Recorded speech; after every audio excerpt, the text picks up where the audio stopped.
We are moving on to the second half of week 4, and we are talking about neural implants. These are sort of included among various, cognitive enhancements that we discussed in the first 2 lectures. But there's a specific worry that did come up previously too about the patient's autonomy. But it's a very interesting technology, very impressive, and it's got some. It's worth exploring sort of in detail because there's a lot of interesting ways that it could be applied in the future.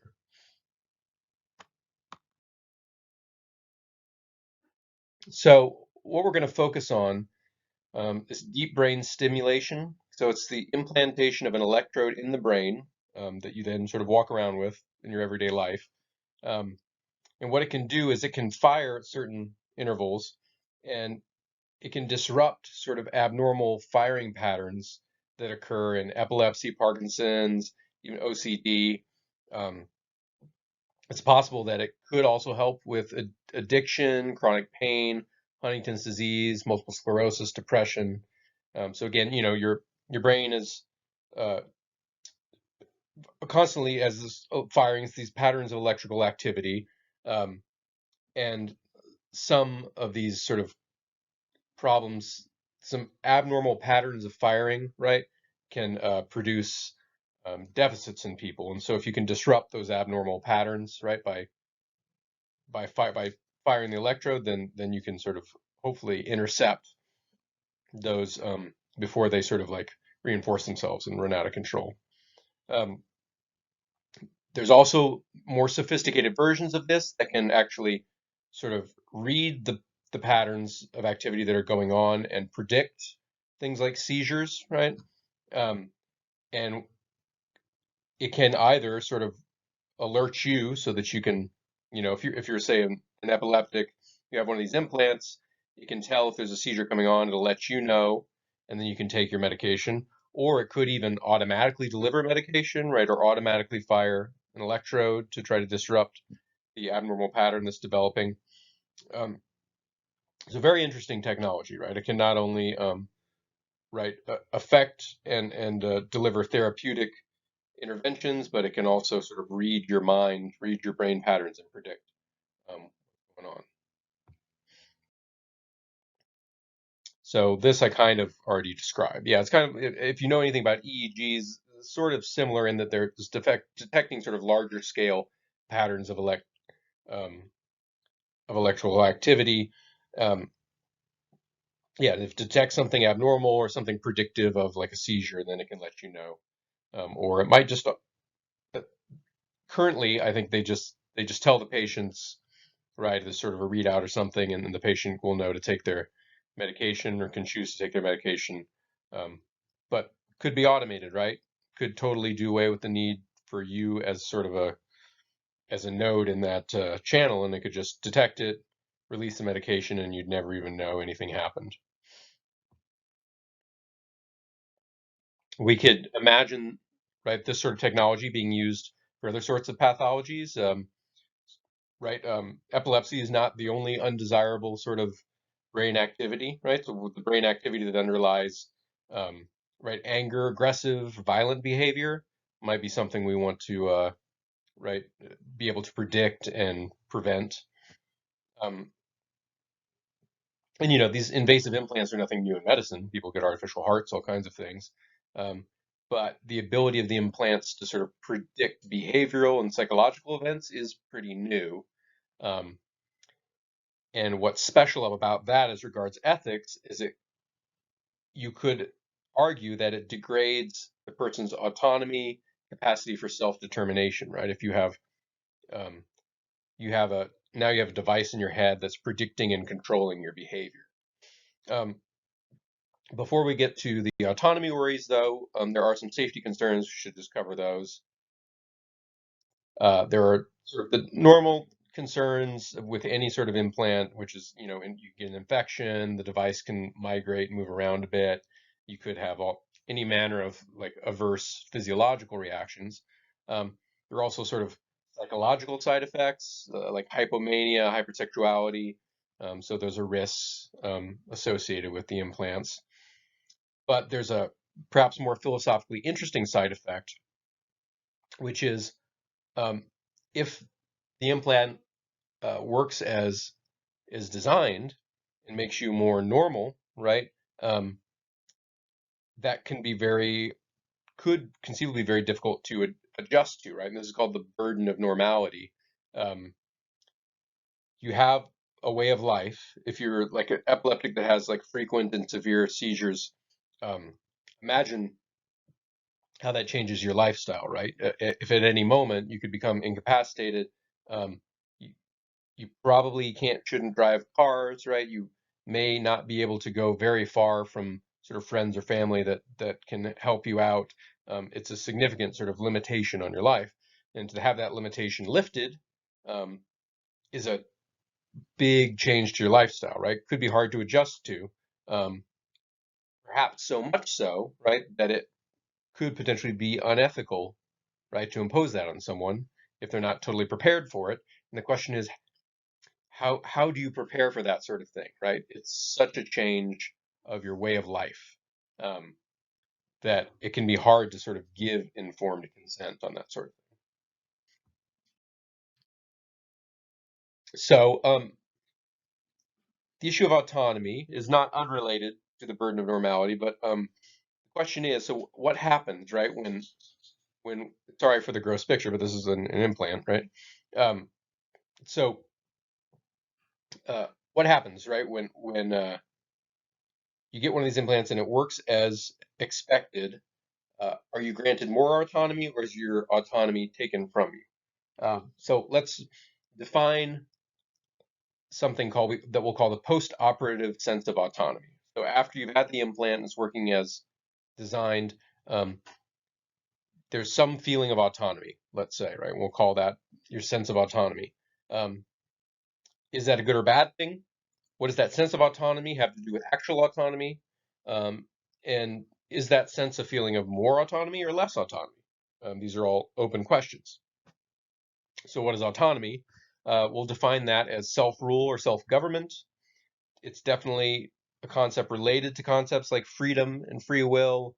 To spend too much more time trying to define it would sort of take us too far afield, but intuitively, that's sort of the area, conceptual, right, ballpark we're in. So is there more or less autonomy? What is this sense of autonomy? How does it relate to actual autonomy? Um, well, in a sense, the patient really has more opportunities for self-government, right? When the implant lets you know that you might have a seizure, um, this is just more information, right? Gives you more opportunities to make more choices.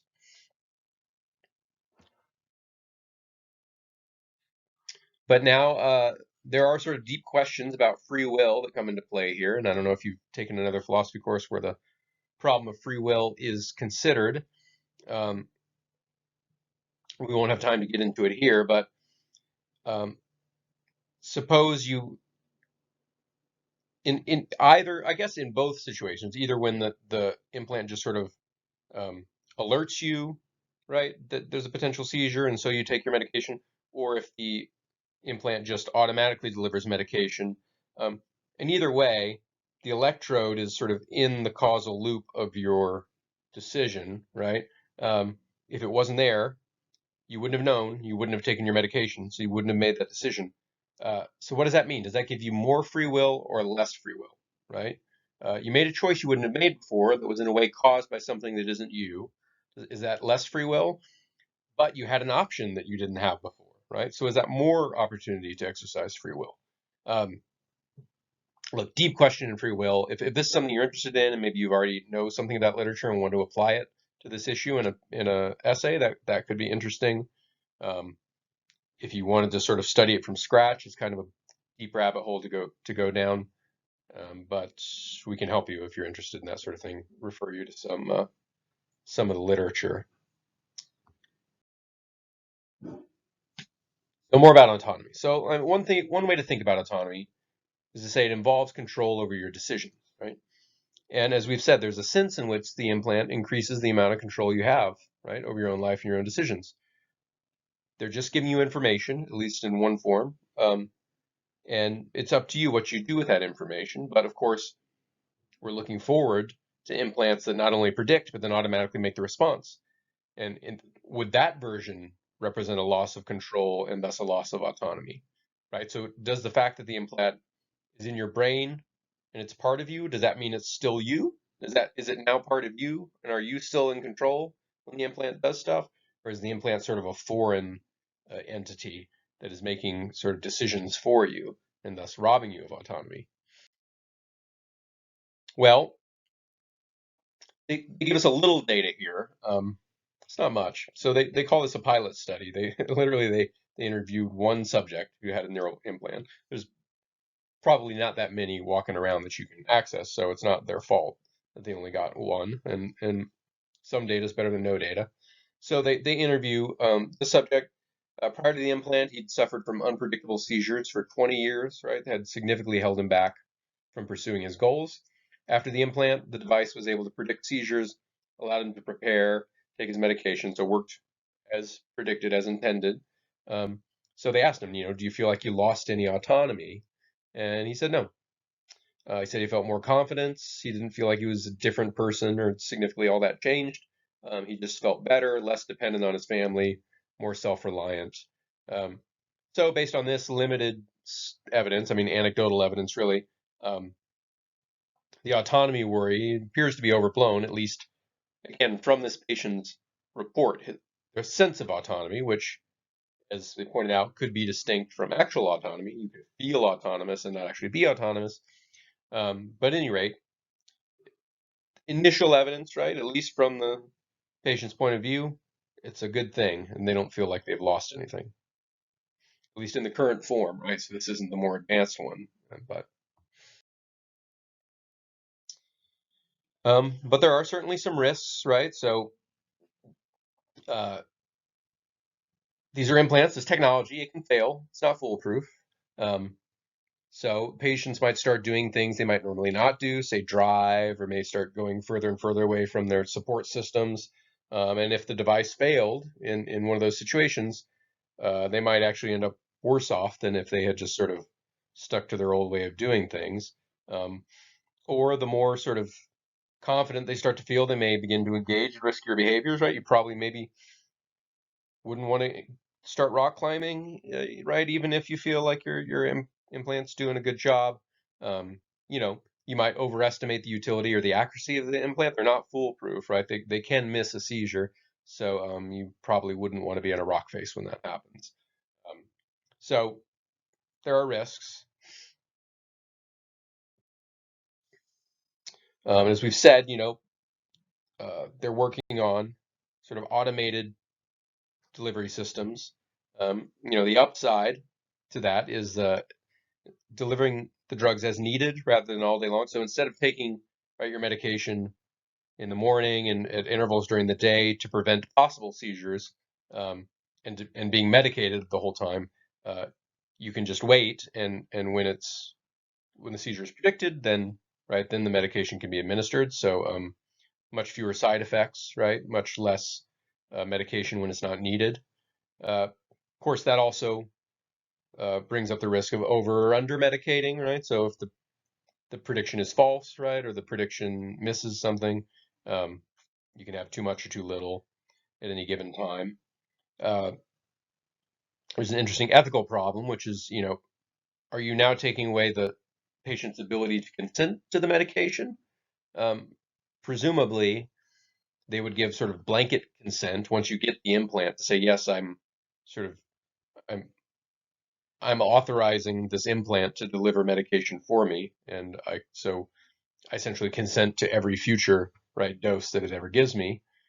Um, and there is a sense, I think, and at least based on the evidence of that pilot study, that the greater normality will increase the feeling of autonomy, right? Maybe it would help if you had the ability to shut the system off anytime you wanted to. That would give you more autonomy in reality, right?